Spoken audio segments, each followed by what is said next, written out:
Hey guys, what is going on? Hope you guys had a good night. I know I am having a great one here in Utah. The day not so awesome, but anyways, on to today's knife review. Boing, we've got the Spyderco Phoenix right here for you. This is a really cool knife, and I will talk all about it right at your face. That's what I'm here to do. To talk at you about things that I like to talk about and I enjoy, this being one of them. Real quick, we'll run through some specs here. You've got an overall length of 7 1/4. You've got a blade length of 3 inches. You've got blade steel is VG10. I'll go over that here in a minute. There's been a little contention on the VG10 blade steel. We've got a length closed of 4 9/16, cutting edge of 2 3/8, weight 4.1 ounces. Blade thickness 1/8 inch, and the handle material is a nice white micarta. Now this knife was designed by Howard Viele, who has done a few different projects. I think he's done a few different knives with Spyderco. This is his most recent. This is not a new knife. This came out a number of years ago, and it has actually been discontinued. Yeah, it's a shame, huh? And that is one of the reasons why I will urge you to pick this knife up now, as soon as you can. I'll tell you why here in a sec. First, we'll just kind of take a look at it here. You've got the Viele classic holes right here, and then you've got his insignia here. It says Viele right below it. Seki City, Japan, of course, VG10 steel, Japanese steel. Now, one thing I didn't tell you is the titanium frame. That's right, titanium frame. This is all titanium right here. Absolutely awesome. And that's what helps keep the weight down. This is a pretty chunky blade, obviously. You can see you've got this back spacer here. A little bit of a flow through down here, but overall it's a pretty thick, chunky blade. Look how thick that blade there is. Obviously it's what was 1/8 of an inch. Sorry, brain fart there. You've got the ball bearing lock system. Now this is really cool. This is I bought this a while back. I bought this shortly after it was discontinued. Prices were, at the time, awesome. They're even more awesome now. So I got a decent deal. However, they're even cheaper now, which is a shame. I wish I would have waited. But I guess that means I should pick another one up. But we've got this, look at the size of that ball. That's huge. It's bigger than the Manix 2. Very big ball bearing locking system. And as you can see, right here, that little break is when you pull this ball bearing down. See, it allows this to slide up, and then it locks right there, and then when you pull this out it puts downward pressure, and then when it actually locks, I'll get in closer here, the ball pops up and it's locked in place until you pull it down, and then you can close it. You've got, of course, torque screw construction. And the VG10 steel, a lot of people were upset about this VG10 because this knife was actually, I believe, the most expensive MSRP knife Spyderco had to offer. It was a little over $300 is what it MSRP'd as. A lot of people thought that was way too expensive. I don't see why. You've got a number of things going for this knife.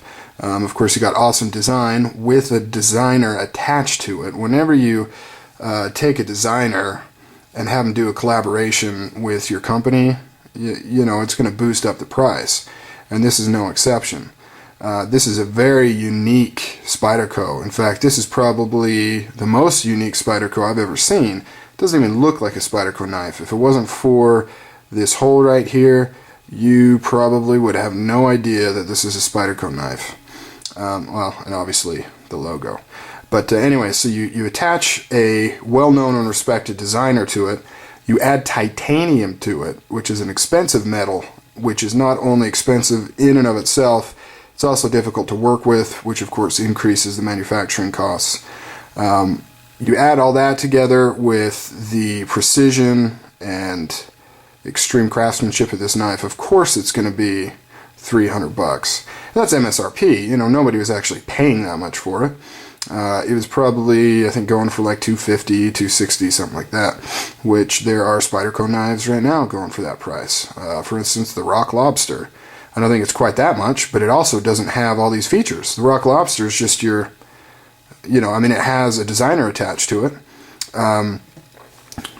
but it doesn't have any exotic materials, doesn't have titanium, doesn't feature an interesting ball bearing lock system or anything like that. It's just your classic G10 scales, interesting blade shape, but G10 scales. But a lot of people are upset about the VG10. They, you know, for a knife of this expense, they wanted some S30V or something of that nature, and I can get that.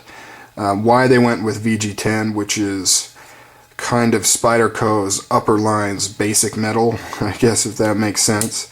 It's not their economy line metal of the tenacious and resilience, but their, you know, Endura, Delica, it's all VG10. It's kind of their standard steel that they're known for. So why they didn't go for something a little more exotic, I don't know. The clip, you know, I'm not all that excited about it. For one thing, it's pretty low. I'd like to see it higher. You can only do tip up right hand carry with it, but I don't really dig this shape here. It looks kind of weird. I mean, it's got the 3 holes, which works with these 3 here, but I don't know, I don't like how it gets fatter at the end here. I would like to have seen some more work gone into designing that clip, but of course that's just nitpicky design things. But you know, this is a designer blade. You know, I mean, this is more than capable of being used. In fact, this lock system is debatably one of the strongest lock systems you can have. Very thick, tough blade, fits in the hand great, which I'm going to talk about in a second here.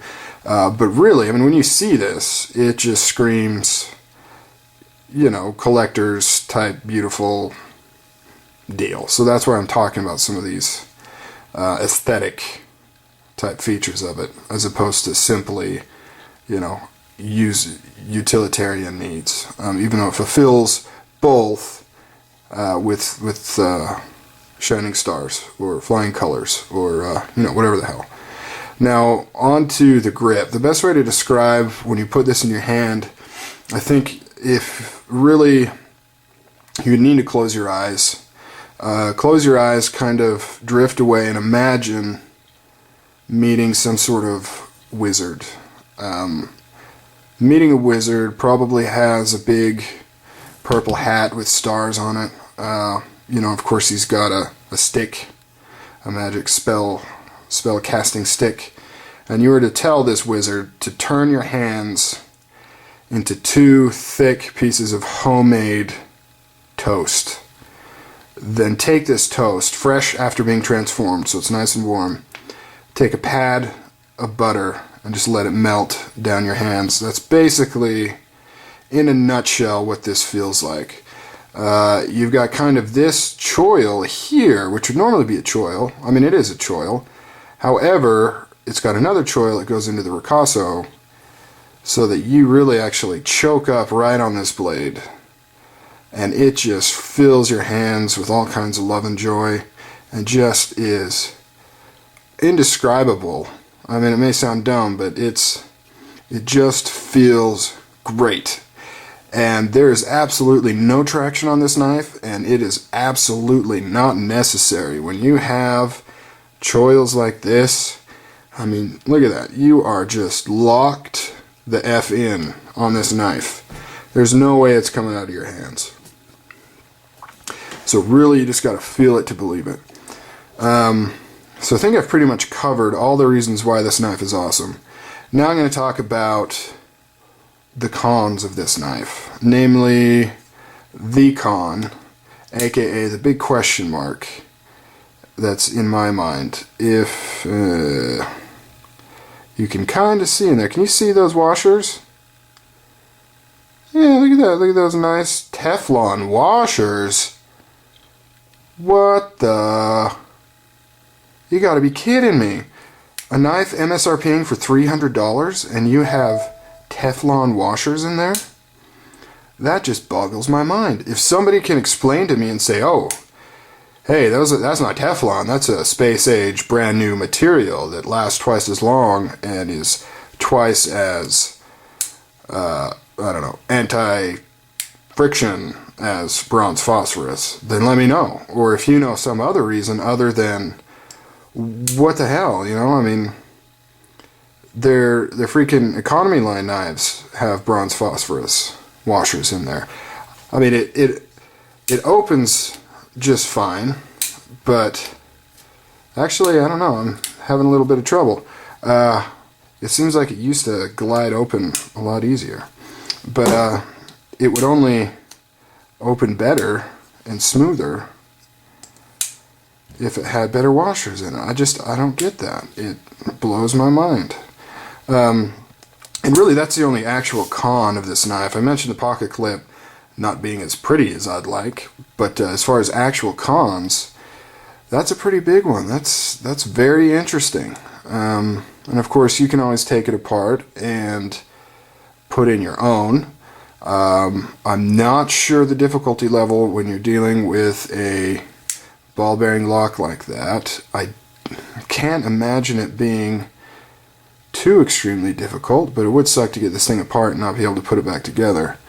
But I'd imagine it wouldn't be too bad, I would think.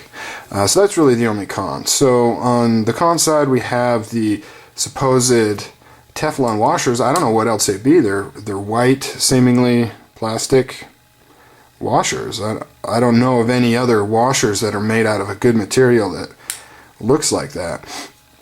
So let me know if you know different. Otherwise, that's a big weird question mark in my mind for such a, you know, for a knife like this. That is really strange if they really, truly, indeed went with Teflon washers. Anyways, but the number one thing is the price point. I mentioned that when this first came out, it was going for $200+, and it became discontinued, which in most products and industries, I've noticed when an item gets discontinued, the price goes up. For some reason, on this, the price went down, and it continued to go down. I don't get it. You go on the Spyderco website and look it up, and sold out, discontinued, not for sale. And yet, all of these knife dealers are selling them at rock bottom prices. Last I saw, you could pick these up for just over $100. You know, a titanium framed blade for just over $100. A Spyderco titanium frame blade.